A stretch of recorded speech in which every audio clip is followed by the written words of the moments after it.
মাছগুলো খুব টাটকা মাছ। আজকে এই মাছের বানাবো চপ। এই দেখুন। নমস্কার বন্ধুরা, চলে এসেছি রুমা কিচেন উইথ ফুড চ্যানেলে দারুণ একটা রেসিপি নিয়ে। আজকের রেসিপি মাছের চপ। আজকে নিয়েছি দুটো পোনা মাছ। আজকে পোনা মাছের চপ বানিয়ে দেখাবো। তা মাছগুলো খুব ভালো করে কেটে পরিষ্কার করে নেব।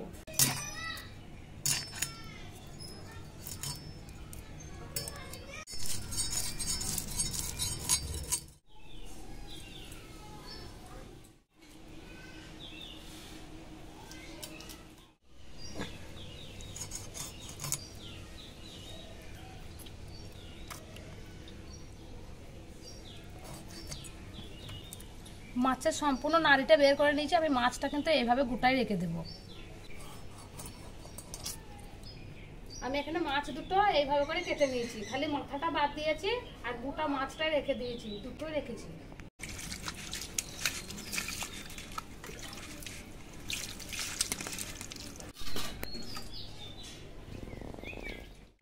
মাছ আমার কাটা বাছা হয়ে গেছে। আমি মাছগুলো এবার জলে সিদ্ধ করে নেব।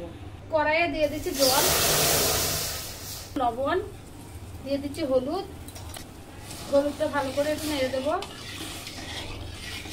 এবার ধুয়ে রাখা মাছ দিয়ে দিচ্ছি। মাছ খুব ভালো করে সেদ্ধ করে নেব। আপনারা তো অনেক রকমের চপ খেয়ে দেখেছেন, আপনারা এইভাবে মাছের চপ করে খেয়ে দেখবেন, খুবই ভালো লাগে। আর এখন একটু ঠান্ডা ঠান্ডা ওয়েদার আছে, চপ জিনিস এমনি খেতে খুবই ভালো লাগে। তাই আমি বাড়িতে আজকে বানিয়ে ফেলছি মাছের চপ।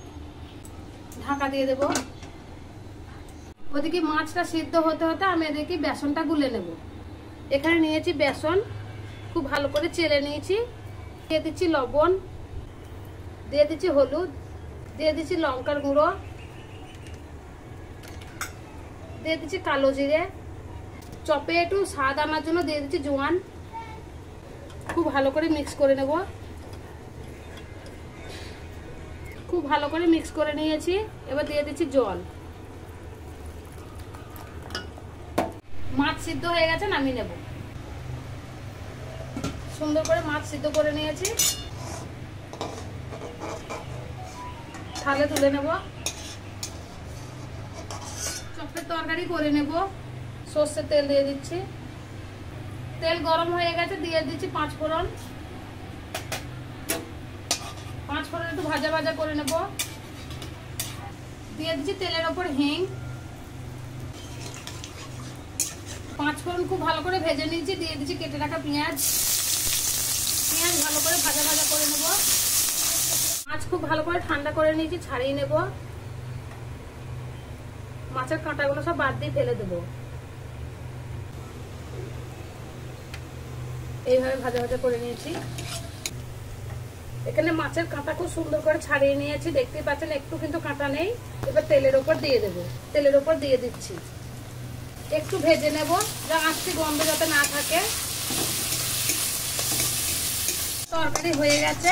এই দেখুন বন্ধুরা, আমি এইভাবে কিন্তু মাছের চপের তরকারি করে নিয়েছি। একটা গোল হয়ে উঠে আসছে, তার মানে চপের তরকারিটা হয়ে গেছে।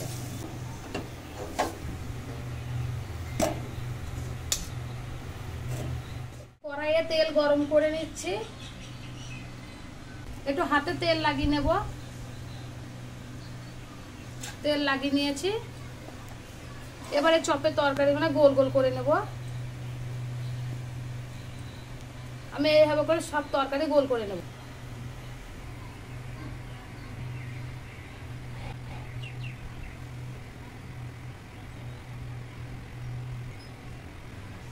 বেসনটা আমি এইভাবে মেখে নিয়েছিলাম, দেখতেই পাচ্ছেন খুব এঁটে গেছে। আমি আর একটু জল দিয়ে পাতলা করে নেব।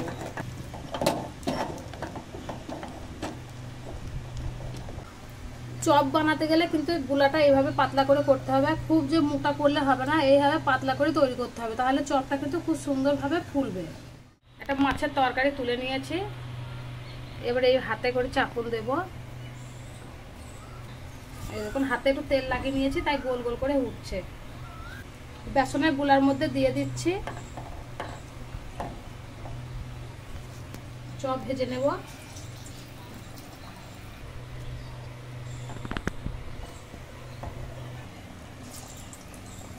চপগুলো সব উল্টে দিচ্ছি। এই দেখুন বন্ধুরা কি সুন্দর ফুলেছে, দেখুন একবারে ফুলে ফুলে টোপ টোপ হয়ে ফুলেছে। একটু লাল লাল করে ভেজে নেব। মাছের চপ লাল লাল করে ভেজে নিয়েছি। এই দেখুন বন্ধুরা খুব সুন্দর করে ভেজে নিয়েছি। এবার তুলে নেব। এই দেখুন আমি এইভাবে মাছের চপ বানিয়ে ফেললাম।